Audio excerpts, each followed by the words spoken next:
મેંદરડા તાલુકાના લીલવા ગામમાં વર્ષો જૂનું નાગદેવતા ચેમરિયા દાદાનું સ્થાનક આવેલું છે।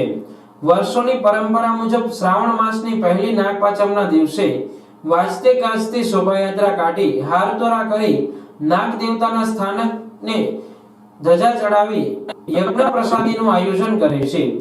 અહીંની લોકવાયકા મુજબ ગામમાં કોઈ પણ લોકોને સાપ કરડતો નથી। અહીં ખેડૂતો વસતા હોય તેઓ પણ ખેતીકામ કરતા પહેલા નાગ બાપાને નૈવેદ્ય ધરીને વાવણી કરે છે। અહીં પટેલ અને મુસ્લિમ સમાજ એક સાથે મળી ગામના તમામ તહેવારો ઉજવે છે। નાગપાંચમના દિવસે દર વર્ષે ગામ સમસ્ત હવન હોમ કરવામાં આવે છે।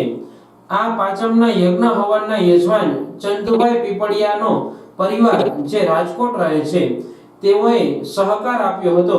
લીલવા ગામની વસ્તી આશરે 1500 ની છે। અહીંના સરપંચ તરીકે 5 વર્ષ પટેલ હોય છે અને 5 વર્ષ મુસ્લિમ હોય છે। ગામમાં હિન્દુ મુસ્લિમ હળી મળીને રહે છે।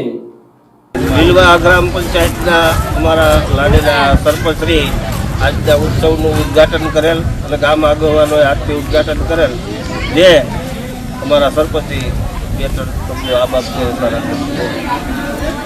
મેંદરડા તાલુકાના લીલવા ગામે આજે નાગદાદાની પાંચમ છે અને પાંચમનું દર વર્ષે વર્ષોથી આ નિશાન ચડાવતા આવે છે ગામ લોકો વળવા અને અમે એની પ્રતિક્રિયામાં ચાલુ રાખી છે। એમનો હિન્દુ મુસ્લિમ બધા ભાઈઓ નાગદાદાનું નિશાન ચડાવવા આવે એની સાથે। અને આજે અમારે અહીંયા 2 હવન રાખેલ છે, એક ગામ સમસ્ત છે અને એક સંધુભાઈ પીપલિયાનું પ્રાઇવેટ છે।